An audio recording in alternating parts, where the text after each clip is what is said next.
Hello, আসসালামু আলাইকুম ওয়া রাহমাতুল্লাহি ওয়া বারাকাতুহু। কি অবস্থা? আমি আশা করছি আপনারা সবাই অনেক ভালো রয়েছেন। তো আজকে হচ্ছে আমরা আমাদের যে মোস্ট কমন মিস্টেক যে বিষয়গুলো নিয়ে আমরা করে থাকি ম্যাক্সিমাম স্টুডেন্ট, সেটা হচ্ছে কি, কোনো একটা বাক্যতে একটা অডের পার্টস অফ স্পিচটা কি।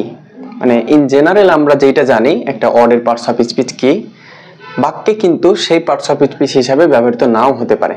ঠিক আছে, তো এরকম কয়েকটা ওয়ার্ড রয়েছে আমাদের এই সিরিজে। এবার যে ওয়ার্ডটি নিয়ে আলোচনা করব সেই ওয়ার্ডটি হচ্ছে কি লাইক।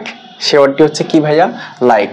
মানে আমরা এই সেন্টেন্সে দেখবো লাইকের পার্টস অফ স্পিচ কি, এই সেন্টেন্সে দেখবো, এই সেন্টেন্সে দেখবো এবং হচ্ছে এই সেন্টেন্সে দেখবো।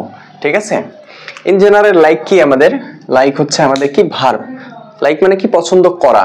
তাহলে কি এই যে প্রত্যেকটা সেন্টেন্সে আমি যদি এখন বলি যে এইখানে পার্টস অফ স্পিচটা কি, তাহলে কি আপনি ভার্বে টিক দিয়ে দিবেন?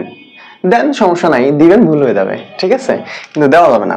আমাদেরকে দেখতে হবে যে ওই ওয়ার্ডটা মানে লাইক ওয়ার্ডটা এই সেন্টেন্সে কোন জায়গায় কিভাবে কি অর্থে ব্যবহার হয়েছে দিয়ে তার পার্টস অফ স্পিচটা নির্ধারণ করতে হবে। ওকে, তো এক নাম্বার যদি বলি, এক নাম্বার সেন্টেন্সটা বলছে কি যে we shall not see his like again.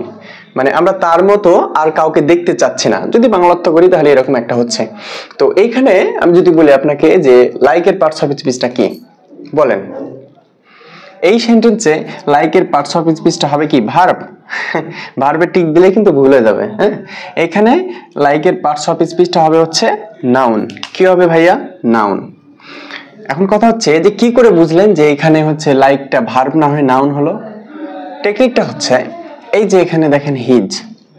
আমি এর আগের ভিডিওগুলো তো দেখেছি যে হিজটা হচ্ছে আমাদের কি পজিটিভ অ্যাডজেক্টিভ।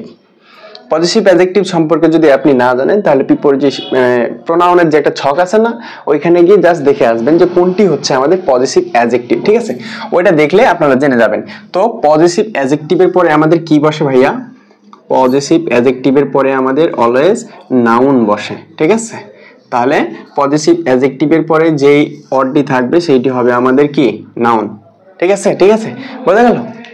এবার দুই নম্বর সেন্টেন্স, চিলড্রেন লাইক সুইটস। মানে ছোট বাচ্চা কাচ্চারা কি করে? মিষ্টি পছন্দ করে, তাই না? এই লাইকটা হচ্ছে আমাদের কোন পার্টস অফ স্পিচ হিসাবে ব্যবহৃত রয়েছে এটা আমরা দুই ভাবে দেখব। মানে দুইটা টেকনিকে এটা নির্ণয় করা যাবে। ঠিক আছে, ফার্স্ট অফ অল এটা একটা সেন্টেন্স না? সেন্টেন্স, একটা সেন্টেন্সে কি কি থাকে? In general subject, verb, object, তাই না? এদিক দিয়ে যদি চিন্তা করি তাহলে এই চিলড্রেনটা হচ্ছে আমাদের কি? সাবজেক্ট, তাই না? লাইকটা হচ্ছে কি? আমাদের ভার্ব, আর এটা হচ্ছে আমাদের কি? অবজেক্ট। বোঝা গেল?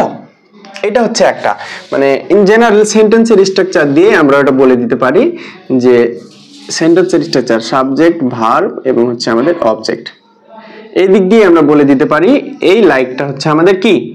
ভার্ব। এই লাইকটা হচ্ছে আমাদের ভার্ব। আরেকটা উপায় কি? তো দ্বিতীয় যেই উপায় আমরা হচ্ছে জানবো যে এটা হচ্ছে ভার্ব, দ্বিতীয় উপায়টি হচ্ছে কি যে ছেলেমেয়েরা মিষ্টি পছন্দ করে, করা বোঝাচ্ছে, তাই না?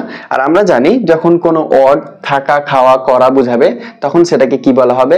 ভার্ব। ঠিক আছে, এই দিক দিয়ে অর্থের দিক দিয়েও আপনারা এই লাইকটাকে ভার্ব আইডেন্টিফাই করতে পারবেন। ওকে ওকে, বুঝতে পারছেন? দুই নম্বর সেন্টেন্সে লাইকটা যে ভার্ব, এটা বুঝতে পারলেন আই হোপ।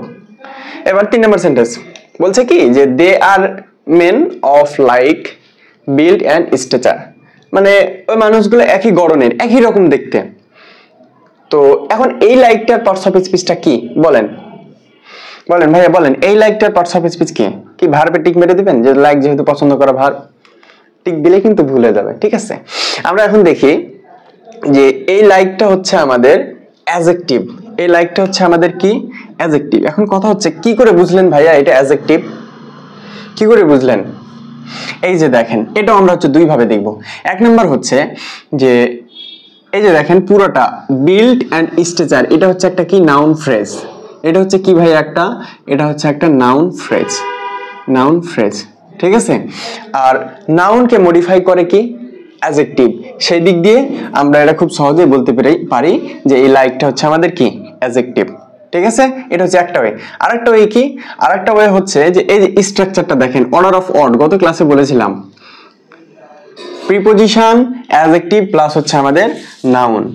তিন নাম্বার সেন্টেন্সটা অর্ডার অফ ওয়ার্ড কি? প্রিপোজিশন প্রিপজিশন প্লাস হচ্ছে আমাদের কি অ্যাডজেক্টিভ, হ্যাঁ, প্লাস হচ্ছে আমাদের নাউন। বোঝা গেল। তাহলে 3 নাম্বার সেন্টেন্সে আমাদের লাইকটা কি? অ্যাডজেক্টিভ। ঠিক আছে, বোঝা গেল। এবার last 4 number sentence, do not talk like that. হ্যাঁ, সেরকম ভাবে তোমরা কথা বলো না। বলেন এখানে লাইকটা কি? Noun, preposition, verb, adjective, pronoun, কোনটা? বলেন বলেন বলেন। এখানে এই লাইকটা হচ্ছে আমাদের কি? প্রিপজিশন। কি করে ভাইয়া, কি করে বুঝলেন যে এই লাইকটা এখানে প্রিপজিশন হিসেবে ব্যবহার হলো? উপায়টা হচ্ছে এই যে এখানে দেখেন দ্যাট। দ্যাট কি ভাই? দ্যাট আমাদের প্রোনাউন না? দ্যাট হচ্ছে আমাদের কি প্রোনাউন? কি প্রোনাউন? Demonstrative pronoun. যাদের পড়া নেই একটু দেখে চলে আসবেন, ডেমনস্ট্রেটিভ প্রোনাউন। তো আমরা একটা রুলস জানি বা একটা কথা জানি, ওইখানে একটা কথা পড়বো আমরা, সেটা হচ্ছে যে ডেমনস্ট্রেটিভ প্রোনাউনের পূর্বে কি বসে ভাই? ডেমনস্ট্রেটিভ না, প্রোনাউনের পূর্বেই। যেখানে প্রোনাউন দেখবেন, প্রোনাউনের পূর্বে আমাদের যদি কিছু বসে তাহলে সেটা কি হবে? প্রিপজিশন। কি হবে সেটা? প্রিপজিশন। ঠিক আছে ভাইয়া, বোঝা গেল। তাহলে এই সেন্টেন্সে আমাদের এই লাইকটা কি? প্রিপজিশন। ঠিক আছে, যদি কোনো প্রশ্ন থাকে তাহলে অবশ্যই কমেন্টে জানাবেন। আমি আশা করি এই লাইক সম্পর্কে আপনারা খুব সহজেই বুঝতে পারছেন। ঠিক আছে, সবাই ভালো থাকবেন, সুস্থ থাকবেন। আসসালামু আলাইকুম।